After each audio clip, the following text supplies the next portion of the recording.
एक क्रिटिसिज्म ये हो रहा है कि पहले भी खबरें आ रही थी कि सैलाब आ सकता है। इस मौके के ऊपर पहले 8-10 दिन जापान का दौरा हुआ, फिर अभी तक ये चीज़ क्लियर नहीं है कि वो कौन कौन साथ दौरे पे गया था, कितना खर्चा आया, तो इतनी इसमें सीक्रेसी क्या है। और जब क्वेश्चन किया जाता है तो जो आपकी सीनियर वज़ीर हैं वो लोगों की अम्मियों के हवाले से बात कर रही हैं, तो तनकीद तो होगी। अगर आप लोग जो है दौरे करेंगे, गैर मुल्की त्यारे लेके जाएंगे, फैमिली मेम्बर्स को साथ लेके जाएंगे, तो तनकीद तो फिर होगी। देखिए काज़मी साहब, अनफॉर्चुनेटली पाकिस्तान में तनकीद बराए तनकीद वाला बहुत ट्रेंड बन गया है। मैं आपको ये कहूँगी कि अगर किसी ने जापान के दौरे पे तनकीद करनी है या सवाल उठाना है तो ज़्यादा बेहतर ये होगा कि आप ये बताएं परफॉर्मेंस के ऊपर। इंशाल्लाह ताला बहुत सारी चीज़ें हैं, बहुत सारी पार्टनरशिप्स और कोलैबोरेशंस हैं जो उस दौरे से आइंदा आने वाले दिनों में आवाम को बताई जाएंगी। हमारा फोकस एक्चुअल चीज़ों से हटता जा रहा है। इस वक्त हमें इस बात पे फोकस होना चाहिए कि जी पंजाब को जापान के साथ क्या क्या कोऑर्डिनेशन और कोऑपरेशन के मौके मुहैया होंगे, हम क्या क्या चीज़ें, किस तरह की इकोनॉमिक कॉरिडोर जो है वो खोलने जा रहे हैं जापान के साथ। अच्छा, ये हम जापान पंजाब इकोनॉमिक कॉरिडोर की उस दिन भी मैंने उसका जिक्र सुना था। आप क्यों हंस रहे हैं मंजूर साहब? ये सीरियस प्रोग्राम ने किया था वो कौसर हंसने के अलावा क्या कर सकते हैं? वो तरक्की की बात कर रहे हैं और पंजाब तरक्की की बात पे हंसी आएगी ना, इन्होंने कभी की नहीं। इन्होंने तो लाहौर जैसे शहर को कूड़े का ढेर बना दिया था, खैबर पख्तूनख्वा जैसे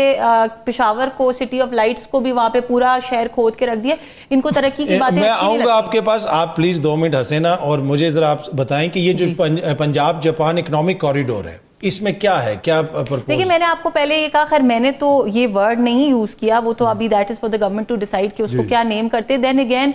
names are irrelevant. Actually Punjab के लिए क्या है उसके अंदर मैंने आपको बताया कि बहुत सारी चीज़ों के ऊपर, एजुकेशन के ऊपर स्पेशली जो है कोलैबोरेशन आने वाली है पंजाब के साथ। Obviously there are many things, education के अंदर है, हेल्थ डिपार्टमेंट के अंदर है, एंड सबसे ज़्यादा जो हमारा वेस्टेज सिस्टम है उसके अंदर है, क्योंकि पाकिस्तान के अंदर जितना भी हमारा वेस्ट है, स्पेशली जो सॉलिड वेस्ट है, उसकी मैनेजमेंट ठीक से नहीं होती, उसको रिसाइकल नहीं किया जा रहा, जबकि बाकी बाहर के बहुत सारे ममालिक में सॉलिड वेस्ट को रिसाइकल करके इवन इलेक्ट्रिसिटी प्रोड्यूस की जा रही है। सो ये वो इम्पोर्टेंट मसाइल हैं जिनके ऊपर बात करना, जिनको पाकिस्तान में या पंजाब ने अगर तरक्की करनी है, और अगर हम इस तरह की टेक्नोलॉजी के ऊपर बातचीत, तो ऑब्वियसली ये नहीं हो सकता कि आज सुबह मैंने मीटिंग की और रात को पाकिस्तान में टेक्नोलॉजी आ जाएगी। आप लोगों ने कूड़ा टैक्स भी लगाया, आवाम से पैसा भी लिया जाएगा कूड़ा उठाने के लिए, लेकिन ब्रीफली ये भी बता दें कि आज अज़मा बुखारी साहबा इस पे भी नाराज़ हो रही थी कि लोग क्वेश्चन करते हैं कि मरियम बीबी ने कितने का जूता पहना हुआ है, कितने का बैग पकड़ा हुआ है। आपने एजुकेशन की बात की, हमें वर्ल्ड बैंक से अभी पंजाब खबर आई कि पंजाब को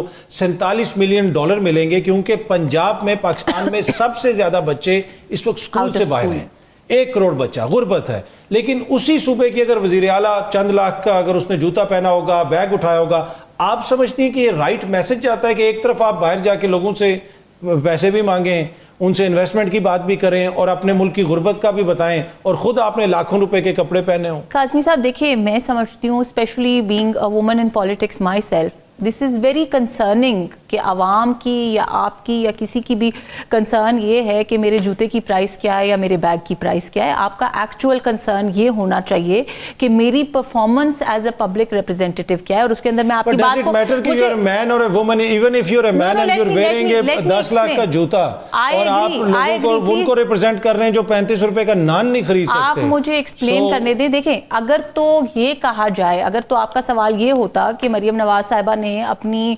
सीएम ऑफिस के खर्चे में से जाके 1 लाख का, 2 लाख का या 10 लाख का कोई बैग या जूता खरीदा है, तब तो मैं आपका सवाल सर आंखों पे रखती और मैं खुद भी उस चीज़ को अपोज करती। बट एक, she is a woman who comes from a very wealthy family, comes from N industrialist family from 3 generations, आजकल की बात नहीं है। तो एक शख्स जो इस तरह के बैकग्राउंड से आता है और जिसका ये लाइफस्टाइल है, क्या ये कहीं पे कहा या बताया गया कोई नॉर्म है, कोई लॉ है जो ये कहता है कि जी आपका जो लाइफस्टाइल है आप उसको चेंज कर लें, या आप अच्छा कपड़ा या जूता इसलिए ना पहने कि आप अपनी आवाम की गुर्बत को मिटाने के लिए क्या पॉलिसी ला रहे हैं, क्या काम कर रहे हैं? मैंने क्या जूता या कपड़ा पहना है, इससे मेरी आवाम की तकलीफ कम नहीं हो सकती। मैं अगर उस्मान बुज़दार की तरह ना मुझे कपड़े पहनने की तमीज़ हो, ना मुझे जूता पहनने की तमीज़ हो, ना बात करने की तमीज़ हो, क्या उसने 4 साल के अंदर, 3 साल के अंदर आवाम की प्रॉब्लम्स खत्म कर दी? 45% no, I don't see it as a problem because she is गुर्बत से खुदकुशियां करते हैं और आप 10 लाख की घड़ी पहने and you don't see that as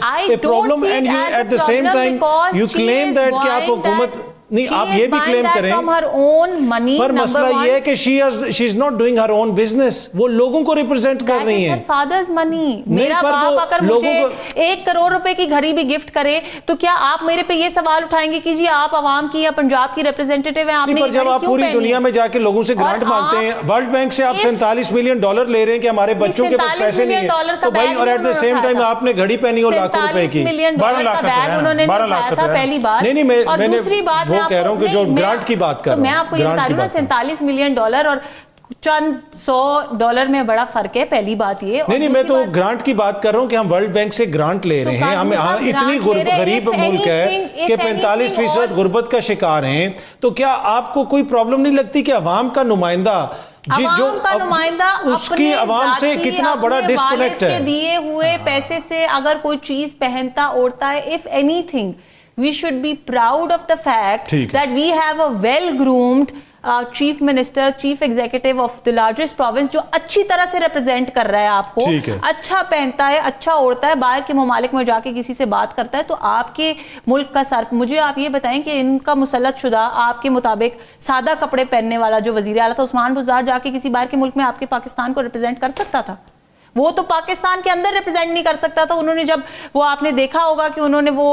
the थी, शील्ड दी थी एक पुलिस ऑफिसर को, और हाथ में लाए बगैर चले गए थे, और बाद में सहाफी ने पूछा तो उन्होंने कहा था मैं नया हूं, मैं अभी सीख रहा हूं। तो फिर आप खुश हुए इस बात के ऊपर कि आपके पास इस वक्त एक ऐसा वजीर आला है जो वेल ग्रूम्ड है, जिनको उठने बैठने पहनने ओढ़ने की तमीज है। अगर वो अच्छा लिबास पहन के किसी और मुल्क में जाके पंजाब को या पाकिस्तान को रिप्रेजेंट कर रही हैं, तो वो अपनी जात को नहीं कर रही, वो मुझे, आपको, पंजाब के हर सिटीजन को, पूरे पाकिस्तान को रिप्रेजेंट कर रही है। We should be happy about that. अच्छी बात है। मेरे ख्याल में यही चीज प्रियंका गांधी साहिबा के जो हो जाएं, राहुल गांधी हो जाएं, वो भी बड़े अमीर हैं। अगर कभी आप उनके कपड़े देखें, इवन मगरिब में भी जो